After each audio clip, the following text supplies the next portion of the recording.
नमस्कार छात्रों, Satyendra science classes में एक बार आपका पुनः स्वागत है।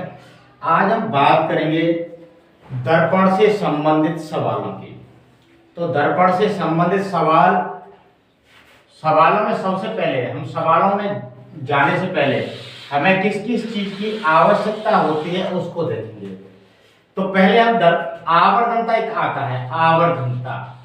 यहाँ आवर्धन का मतलब होता है उसका बड़ा करना, ठीक है, उसमें कितना परिवर्तन आ रहा है, बड़ा, ठीक है। तो आवर्धनता होती है उसको m से प्रदर्शित करेंगे और यहाँ होता है उसका सूत्र h डैश बटे h। अब आप कहेंगे h डैश क्या होता है? h डैश होता है प्रतिबिंब की ऊंचाई। h होता है बिंब की ऊंचाई।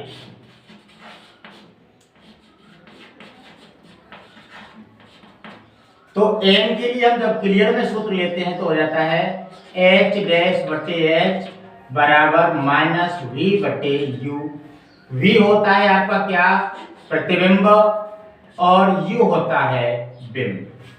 यदि प्रतिबिंब की ऊंचाई और बिंब की ऊंचाई से संबंधित कुछ दिया हुआ है तो हम इसको आगे लगा के तब सवाल करेंगे, और नहीं दिया हुआ है तो माइनस वी बटे यू से स्पष्ट उसको कर सकते हैं। आवश्यकता पड़ने पर हम कभी कभी वी बटे यू से ही हम उसको हल कर लेते हैं। तो ये हमारे लिए जानना बहुत आवश्यकता कि अब हम इसमें करेंगे क्या, अब हम इसमें क्या करेंगे, ये जानना हमारे लिए अति आवश्यक था। अब हम बात कर लेते हैं, सवाल शुरुआत करने से पहले छात्रों बात कर लेंगे दर्पण सूत्र की। देखिए यहाँ दर्पण सूत्र इसको कभी कभी क्या होता है, बोर्ड एग्जाम में सीधे सीधे भी पूछ लेता है कि दर्पण सूत्र लिखिए, 1 नंबर का सवाल होता है। दर्पण सूत्र में देखिए 1 बटे वी प्लस 1 बटे यू बराबर 1 बटे एफ। यहाँ v होती है जो आपको दिया हुआ है, मैं आपको स्पष्ट कर दूं v क्या होता है। यहाँ v होता है प्रतिबिंब की दूरी। प्रतिबिंब की दूरी को हम दर्शाएंगे v के द्वारा,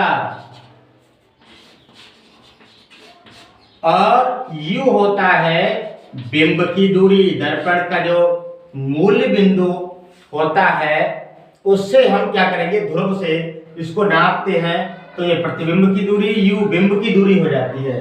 क्या हो जाती है? बिंब की दूरी।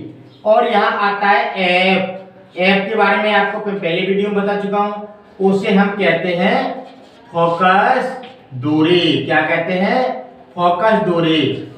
इस फोकस दूरी से संबंधित में आप एक चीज का एक और ध्यान करना है आपको कि जो फोकस दूरी अवतल दर्पण की फोकस दूरी होगी, जब हमारा अवतल दर्पण आएगा तो अवतल दर्पण की फोकस दूरी जो होगी हमेशा ऋणात्मक होगी। अवतल दर्पण की फोकस दूरी कैसी होगी? ऋणात्मक होगी। और उत्तल दर्पण की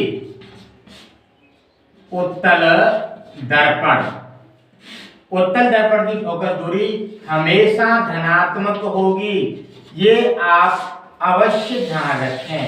यदि आपने ये ध्यान नहीं दिया तो आप अपने सवाल को सब कुछ जानते हुए भी गलत कर देंगे।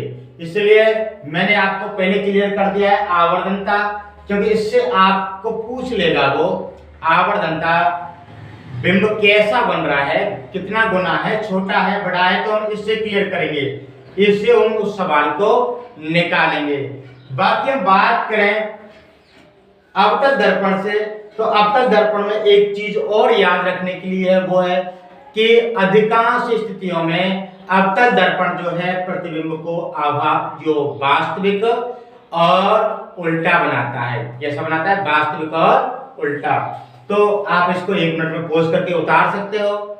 ये विशेष मोस्ट है, आवर्धनता का सूत्र पूछ ले, दर्पण का सूत्र पूछ ले, और ये हमें सवाल करने के लिए इनकी विशेष आवश्यकता होती है। अब हम बात आगे सवालों की बात करते हैं।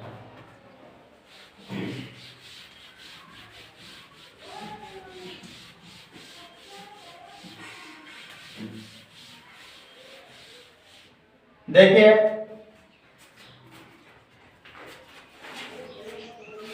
हम अपनी आदिवासी का एक सवाल ले लेते हैं। एक व्यक्ति का चेहरा, सवाल में एग्जाम्पल लेते हैं। एक व्यक्ति का चेहरा शेविंग दर्पण से, यहां दर्पण का नाम नहीं है, अब आपको मैं करा चुका हूं। शेविंग दर्पण में किसका उपयोग होता है, आपके दिमाग में एकदम आ जाना चाहिए कि शेविंग दर्पण। शेविंग दर्पण मतलब सर ने क्या कराया था हमें, शेविंग दर्पण को कौन सा दर्पण, तो शेविंग दर्पण में कौन सा दर्पण काम आता है, अवतल दर्पण काम आता है। तो शेविंग दर्पण से कितनी दूरी पर है, शेविंग दर्पण से दिया हुआ है 20 सेंटीमीटर, 20 सेंटीमीटर है। तो उसके बाद इसकी फोकस दूरी है, शेविंग दर्पण की फोकस दूरी, यदि शेविंग दर्पण की फोकस दूरी कितनी है, 80 सेंटीमीटर है। तो पूछ रहा है, आप क्या पूछ रहा है, प्रतिबिंब दर्पण से कितनी दूरी पर होगा और आवर्धनता ज्ञात करवा रहा है। प्रतिबिंब पूछ रहा है, प्रतिबिंब को मैंने अभी दर्शाया था किससे, प्रतिबिंब की दूरी यानी v को निकालना है और आवर्धनता निकालना है। क्या निकालना है, आवर्धनता निकालवाना है, ठीक है। तो प्रतिबिंब की दूरी और आवर्धनता को हम निकालेंगे। ध्यान करें सवालों पे। अब हमें क्या क्या दिया हुआ उसके बारे में देखते हैं। शेविंग दर्पण से 20 सेंटीमीटर दूर है, तो एक तो हमारा फिक्स हो गया दर्पण कैसा है, अवतल दर्पण है, क्योंकि शेविंग दर्पण में किसका उपयोग होता है, अवतल दर्पण का। तो चेहरा जो दिया हुआ है, चेहरा को मान लेंगे वस्तु या बिंब, तो हम लिख लेंगे बिंब की दूरी, बिंब और या वस्तु, आप जो अच्छा लगे उसको लिख सकते हो, वस्तु की दूरी, इसको हम दर्शाते हैं u से। u बराबर कितना है, 20 सेंटीमीटर। और बिंब की दूरी हमेशा ऋणात्मक होती है, क्योंकि बिंब दर्पण के हमेशा बाईं ओर रखा जाता है और बाईं ओर की सभी दूरियां ऋणात्मक होती हैं। ये आप इसको अपने ध्यान में बिल्कुल दिमाग में नोट कर लें। बिंब को हमेशा दर्पण के बाईं ओर रखते हैं और बिंब, इसलिए बाईं ओर की कोई भी दूरी होगी, बाईं ओर की दूरी हम नापेंगे तो वो कैसा होता है, ऋणात्मक होगी। कैसी होगी, ऋणात्मक, क्योंकि बिंब यहां कारण लिखना चाहते लिख सकते हैं, क्यों होगी, बिंब दर्पण के बाईं ओर रखा जाता है, बाईं ओर रखा जाता है। और बाईं ओर की सभी दूरियां कैसी होती है, ऋणात्मक होती हैं। देखिए बाईं ओर की दूरियां, दर्पण के बाईं ओर की दूरियां ऋणात्मक होती है। परमानेंट चीज है, दिमाग में रखना इसको कि दर्पण के बाईं ओर की दूरियां ऋणात्मक होती हैं। अब बात करते हैं हम फोकस दूरी की। फोकस दूरी को हम f से दर्शाते हैं। अब चूंकि दर्पण कौन सा है, शेविंग दर्पण है, शेविंग दर्पण में कौन सा आता है, अवतल आता है, इसलिए अवतल दर्पण की फोकस दूरी कैसी होती है, ऋणात्मक होगी। कैसी होगी, ऋणात्मक होगी। उसके बाद हम करते हैं बिंब की दूरी, प्रतिबिंब की दूरी। प्रतिबिंब हम दर्शाना है, किससे दर्शा रहे हैं, v से, जो कि हमें निकालना है। अब हम दर्पण के सूत्र को लिख लेंगे, 1/v प्लस 1/u बराबर 1/f। देखिए हमको ये तो निकालना है, हमें ये निकालना है, ये हमें क्या दिया हुआ है, इसलिए इसको पक्षांतर कर ले जाते हैं। बिल्कुल आप इसको पक्षांतर कर सकते हो। तो 1/v बराबर हो जाएगा 1/f माइनस 1/u। आप सवाल को आगे बढ़ा देंगे तो यहाँ हो जाएगा 1/v बराबर 1/f है -80 माइनस सवाल में 1/u है -20।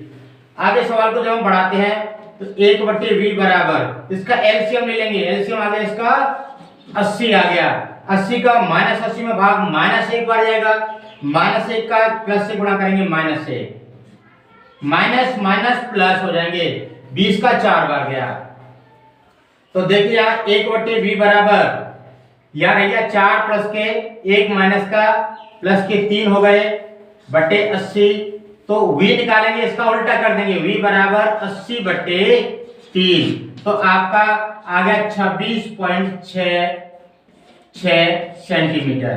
आप क्या लिख देंगे, प्रतिबिंब की दर्पण से दूरी आ जाएगी 26.66 सेंटीमीटर। अब बात करनी है छात्रों हमें आवर्धनता की, तो हम आवर्धनता कैसे निकालेंगे उसको देखिए। आवर्धनता हमें निकालनी है, आवर्धनता m बराबर, अब देखिए यहां मैंने आपको पहले समझा दिया है कि यदि बिंब या प्रतिबिंब की ऊंचाई दी है तो हमें h या h डैश की आवश्यकता होगी, अदरवाइज नहीं होगी। तो हमें h या h डैश की आवश्यकता नहीं होगी, इसलिए -v/u लगा देंगे। क्या लगा देंगे, -v/u लगा देंगे। तो m बराबर v प्रतिबिंब की दूरी कितनी है 26.66 बटे बिंब की दूरी u, सवाल में माइनस लगा हुआ है, u माइनस की है कितनी है -20। तो माइनस से माइनस खत्म हो जाएगा आपका। m बराबर 20 का भाग दे दो, 20 से कम 20, 20 के 60, 20 के 60, ठीक है। तो इतना आ गया, m बराबर कितना आ गया 1.33 सेंटीमीटर में। अब बात करते हैं प्रतिबिंब कैसा होगा। तो मैंने आपको बताया अवतल दर्पण द्वारा प्रतिबिंब वास्तविक होगा, उल्टा होगा, और एक के यदि एक आया है m एक आई तो हम लिख देंगे प्रतिबिंब बिंब बराबर है। एक से कम आएगा तो हम लिख देंगे प्रतिबिंब बिंब से छोटा है, और एक से अधिक आएगा तो हम कह देंगे उससे बड़ा है। कितना बड़ा है हम इसको लिख देंगे। तो प्रतिबिंब वास्तविक, उल्टा और बिंब से 1.33 गुना होगा। ये आपका सवाल हुआ, इसमें आपने उसके प्रतिबिंब की दर्पण से दूरी निकाली और उसके बाद निकाली आवर्धनता। आप इसको चाहो तो आप नोट कर सकते हो, समझ सकते हो इसको। अगली सवाल की बात करते हैं हम। ये क्लियर हो गया। इसमें हमें ध्यान क्या रखना था वो मैंने आपको पहले बता चुका हूं। ये तो उसका नाम नहीं दिया हुआ है, उसका नाम नहीं दिया हुआ है, इसलिए आपके दिमाग में एकदम आ जाना चाहिए सेविंग दर्पण मान या अवतल दर्पण। उसके बाद फोकस दूरी मैंने क्लियर करा दिया कि फोकस दूरी जो आपकी होती है वो अवतल दर्पण की ऋणात्मक होती है। कैसी होती है, ऋणात्मक होती है। नोट कर सकते सवाल को आप। हम अगले सवाल के बारे में बात करते हैं।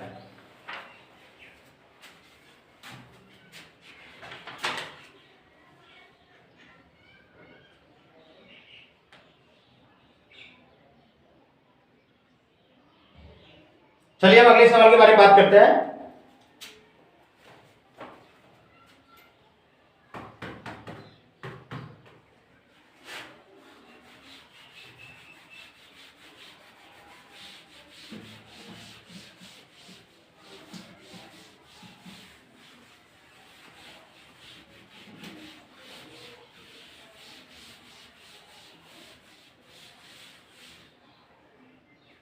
देखिए अगला सवाल है, एक मोटरसाइकिल के पार्श्व में, अब जैसे उसने कह दिया, मैं आपको इससे पूर्व वाले वीडियो में समझा चुका हूं, पार्श्व दर्पण या पश्च दर्पण, इसका मतलब होता है क्या होता है, उत्तल दर्पण। क्या होता है, उत्तल। जैसे पार्श्व या पश्च शब्द आता है आपके दिमाग में जाना चाहिए कि बात हो रही है किसकी हो रही है, उत्तल दर्पण की हो रही है। तो बात करते हैं एक मोटरसाइकिल के पास में, सीधा सवाल नहीं आएगा आपके लिए। एक मोटर साइकिल के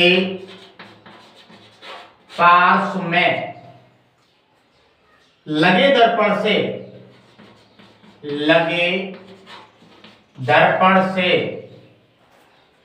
एक कार वस्तु बन जाएगी, बिंब बन जाएगी। अब एक कार कितने मीटर पर है, 1 मीटर पर है। एक जो कार है 4 मीटर, 4 मीटर दूरी पर है। यदि दर्पण की फोकस दूरी 1 मीटर हो, यदि दर्पण की फोकस दूरी 1 मीटर हो, तो हमें वही निकालना है। इसमें पूछ रहा है प्रतिबिंब की स्थिति और प्रकृति निकालनी है, प्रतिबिंब कैसा होगा, ठीक है। तो आवर्तनता भी निकालनी है। देखें यहां हम क्या करेंगे, वही अभी तक जो अभी कराया था वैसा ही, ठीक वैसे ही सवाल होगा। तो सबसे पहले हम लिख लेते हैं यहां दर्पण सूत्र। क्या लिख लेते हैं? यहां पहले देखिए, कार्य वस्तु है, बिंब है, तो दर्पण से, अब कौन सा दर्पण है आपको दिमाग में दीजिए, पार्श्व में, पार्श्व मतलब उत्तल दर्पण। कौन सा है? उत्तल दर्पण। तो उत्तल दर्पण हो गया, क्लियर हो गया, पहली बात हमारी क्लियर हो गई, हमें टेंशन नहीं है कि उत्तल दर्पण हो गया, यानी हम फोकस दूरी फिक्स कर सकते हैं। पार्श्व में लगा दर्पण यानी उत्तल दर्पण हो गया, उसमें कोई दिक्कत नहीं, सीधा ठोको।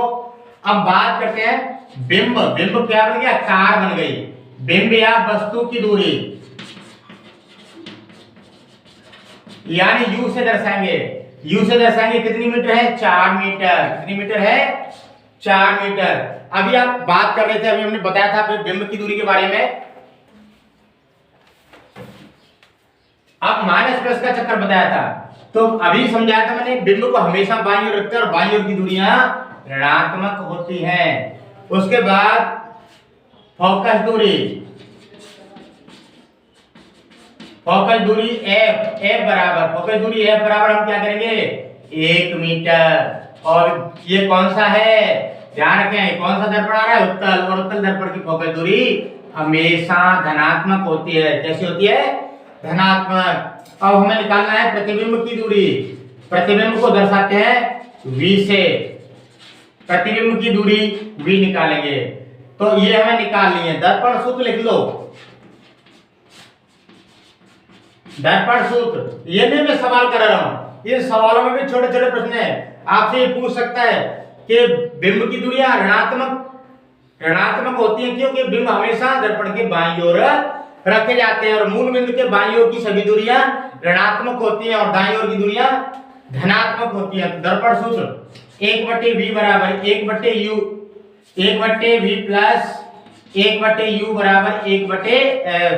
हमें ये निकालना है, इसलिए इसको ट्रांसफर कर देंगे, पक्षांतर करेंगे। 1/v बराबर 1/f माइनस 1/u। तो 1/v बराबर देखिए 1/f कितना है? फोकस दूरी है -1, माइनस सूत्र में -1/u का मान -4, तो माइनस माइनस प्लस हो जाएगा। ये इसका लघुत्तम ले लीजिए, कितना लेंगे लघुत्तम? इसका एलसीएम आ गया 4, 1 का 4 में भाग -4 बार गया और -4 का -4, माइनस माइनस प्लस, क्या हो गया? प्लस हो गया। देखिए यार, तो माइनस माइनस हो गया प्लस, 4 का 1 बार गया। अब यहां हमने क्या देखा उसको देखेंगे। अब हम यहां आपसे बात कर रहे थे उसके बारे में चर्चा करते हैं। देखिए, अब आप एक चीज सोच रहे होंगे कि अभी हमारे पास लिखा क्या है? फोकस दूरी धनात्मक, फोकस दूरी धनात्मक, तो यहां क्या होगा? धनात्मक होगी। क्या होगी? धनात्मक होगी। तो 1 का यह जो भाग जाएगा 4 में, 4 बार 4 एकम 4, तो ये आपका 1/v बराबर हो गया 5/4। v निकालेंगे, ऐसे बजड़ा करके निकाल सकते हो या सीधा आप समझो तो उल्टा कर देंगे हम इसको।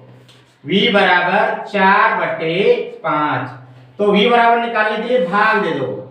v बराबर 4/5, तो 5 40 0.8 यानी इतने सेंटीमीटर। जो अपना दोनों मीटर में है तो किस में आएगा? मीटर में आएगा। किस में आएगा?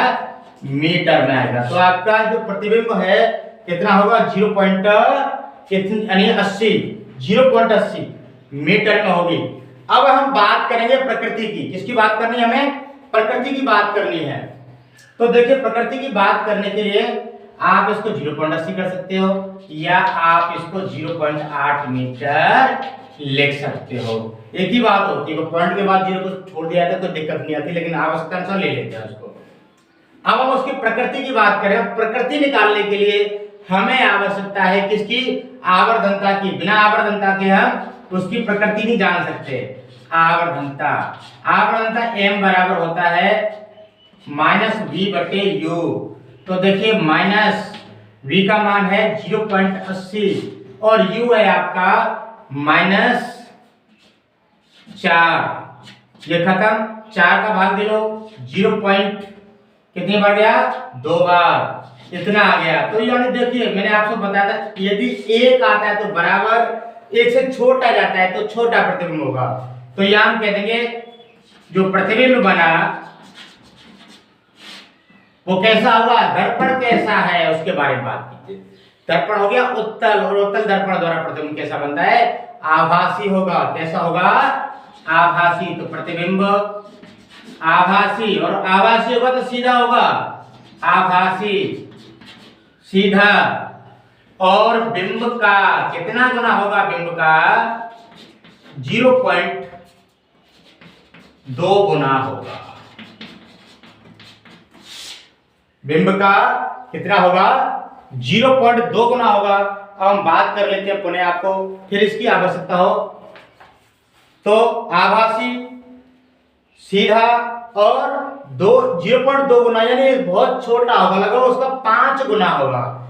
आपको इसमें से कई प्रकार के छोटे छोटे सवाल आपको प्राप्त हुए उत्तल दर्पण से। तो यही हुआ पार्श्व में, वाहन के पार्श्व में पार्श्व दृश्य दर्पण के रूप में किसका उपयोग होता है? उत्तल दर्पण का होता है। उत्तल दर्पण आते ही हमें बिंब यानी वस्तु की दूरी u निकल में, यानी जो कार थी वो वस्तु हो गई -4, क्योंकि बिंब हमेशा बाईं ओर रखते ऋणात्मक दूरियां होती हैं।